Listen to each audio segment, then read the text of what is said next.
Então, esses corolários, eles precisam ser compreendidos e colocados em prática. Se fôssemos resumir isso, eu denominaria de integridade em pesquisa. Eu não, quem denominou isso foi o Geoff Cumming. E são três os problemas centrais em relação a isso. Cada é uma seleção tendenciosa de todas as pesquisas. Sim, vocês vão entender isso mais um pouco no próximo slide. Mas preste atenção, a pesquisa publicada é uma seleção tendenciosa de todas as pesquisas existentes, tá? Sobre determinado tema. A análise de dados e os relatórios costumam ser seletivos e tendenciosos. Sim, as pessoas sabem como mentir com a estatística. Existe até um livro que tem como título Como Mentir com a Estatística. Então, pode sim ser seletivo e tendencioso.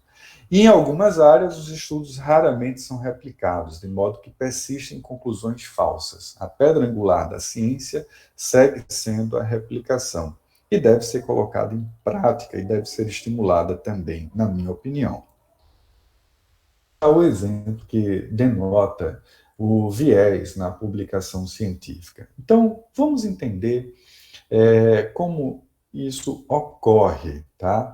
Na prática e no que você vai ler, no que está publicado. Então, de início, tá, são realizados vários experimentos. Vamos tratar como experimento. Vermelho apresenta um resultado negativo. Os experimentos em verde, representados pelos círculos preenchidos, tá, em verde, representam resultados positivos. Então, nós podemos observar que de A para B, tá, dos experimentos que foram realizados para os experimentos que foram publicados, a sua maioria são resultados positivos que são publicados e apenas metade dos estudos de resultado negativo chegam a ser reportados, tá? Então, um viés de publicação. Dentro dos estudos, tá, que são reportados, há o viés dos resultados que são apresentados. Há um favorecimento dos resultados positivos. Não há um equilíbrio do resultado positivo e resultado negativo. Eu costumo tratar isso em outras situações, em sala de aula, quando as pessoas vão para o processo de qualificação na pós-graduação, que elas apresentam um projeto que vão realizar em algumas situações, hipóteses. Entre o espaço da qualificação e da defesa, que é quando o indivíduo conclui o seu estudo e vai para uma avaliação final para receber o grau de mestre ou o grau de doutor, as 10 hipóteses na etapa de qualificação permaneceram apenas 2. São positivas. As que foram rejeitadas, que são negativas, desaparecem. E isso é um processo de seleção. Existe também o que esta autora, Bishop, chama de spin, ou mid-spin, que é dar nos dados. Você aperta os seus dados para que ele responda o que você apertando os dados, eliminando sujeitos da pesquisa e fazendo alguns artifícios, você consegue corroborar o que você pretendia, inclusive com análise de subgrupo que não estava prevista na sua pesquisa, tá? Então, é possível. E ainda tem o viés de citação. Observe que quanto maior o círculo, maior o número de citação. Quanto menor o círculo, menor o número de citação. O que nós estamos enxergando neste mundo de infodemia são resultados positivos. E nós estamos enxergando em maior número os resultados positivos e citando mais os resultados positivos. Que nós sabemos mais o que, abre aspas, funciona, que não funciona. Sendo que na ciência é importante saber o que funciona e o que não funciona em mesmo grau. Se nós observarmos só o que funciona, nós estamos estabelecendo um viés de significância estatística. Isso pode ser muito prejudicial para a compreensão do corpo de conhecimento que foi criado. E para esse processo de autorregulação, de ajuste de erro, que vem exatamente de identificar um problema, propor uma teoria explicativa, fazer o teste empírico e submeter esta teoria explicativa que foi procedida, operacionalizada em um teste empírico, ao debate crítico, que é exatamente isso, publicar e permitir que as outras pessoas possam criticar e não unicamente acreditar no que está publicado, ok? E como isso se dá? É um ciclo vicioso que foi apresentado em 2017 neste Manifesto da Reprodutibilidade na Ciência. E, mais uma vez, o John Ioannidis está presente. É uma publicação também seminal para quebrar esse ciclo vicioso que está representado em vermelho, tá? Que é falhar ao controlar o viés de gerar hipótese, tá? E especificar a hipótese, falhar em controlar o poder da estatística, planejando bem e seguindo a execução do planejamento, pobre controle na condução do estudo e no recrutamento de indivíduos que vão fazer parte da sua pesquisa e como esses dados foram coletados, se vai utilizar instrumento calibrado ou não, etc, etc. Analisar os dados adequadamente, ao invés de hackear P. Hackear P é exatamente quando você faz um processo seletivo de análise e analisa ou reporta só o que foi significativo, tá? E interpretar os resultados adequadamente, ler os intervalos de confiança obtidos, interpretação dos seus dados, qual o significado clínico desta interpretação, qual o significado médico, qual o significado psicológico, no meu caso, já que é a minha área de formação. E evitar o viés de publicação, que atinge toda a comunidade científica, o viés de publicação. Do seu estudo, do meu estudo, nós podemos executar adequadamente, seguindo um checklist preconizado. Disponível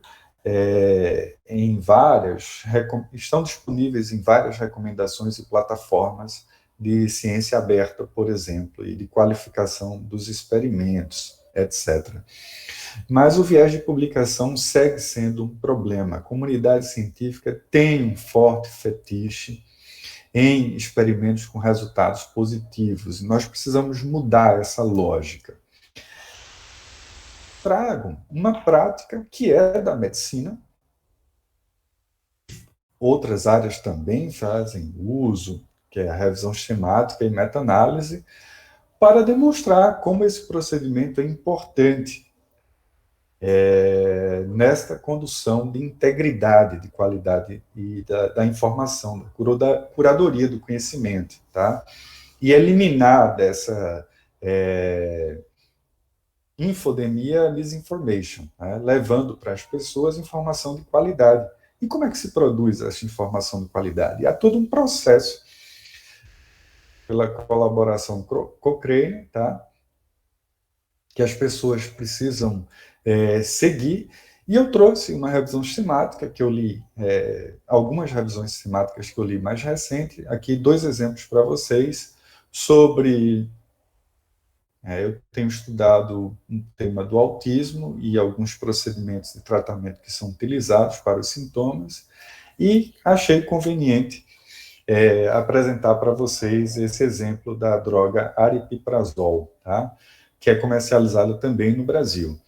Esta revisão sistemática que está na tela, em 2016, foi publicada na colaboração Cochrane, então é uma revisão sistemática de elevada qualidade, se supõe que é o padrão ouro, sistemáticas, não quer dizer que em outras publicações não exista qualidade.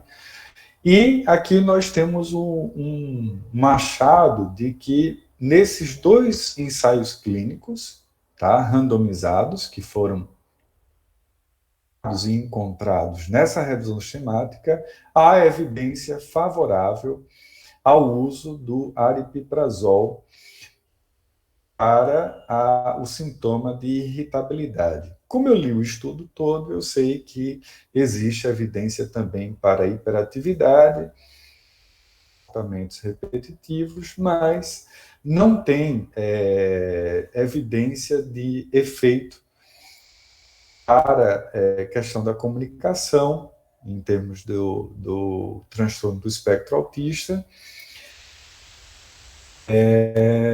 de interesses restritos. Né? Fica mais aplicado à questão da irritabilidade,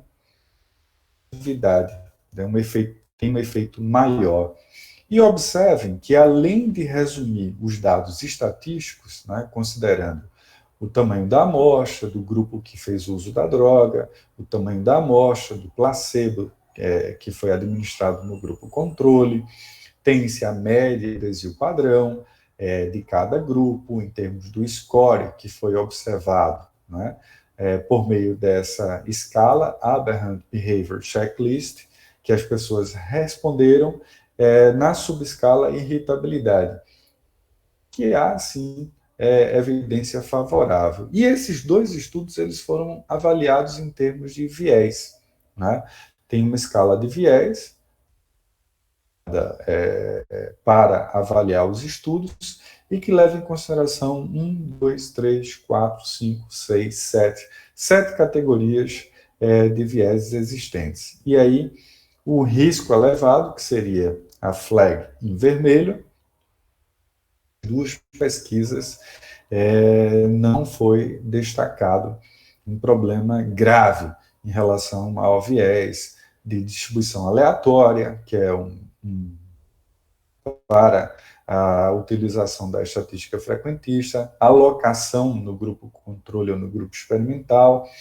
Se essa administração da droga e do placebo passou por algum cegamento, se a avaliação do desfecho, no caso aqui, a irritabilidade, passou também por mensuração cega, ou se foi autoavaliação do próprio pai ou mãe da criança, que a amostra são crianças. Os resultados foram apresentados de forma completa, atrito, aí no caso quer dizer se houve de follow-up. As pessoas abandonaram reportar resultado de forma seletiva e outras fontes de vieses ocorrer numa revisão sistemática e meta-análise. Esta foi realizada em 2016, encontrou 2 estudos que atendiam aos critérios de inclusão e exclusão, tá? Considerou-se 2 estudos, mas existe uma outra que foi publicada em 2018. E aí é uma coisa interessante. Veja como a revisão sistemática e meta-análise presta um serviço de elevada qualidade e precioso, tá, para a comunidade científica biomédica, medicina.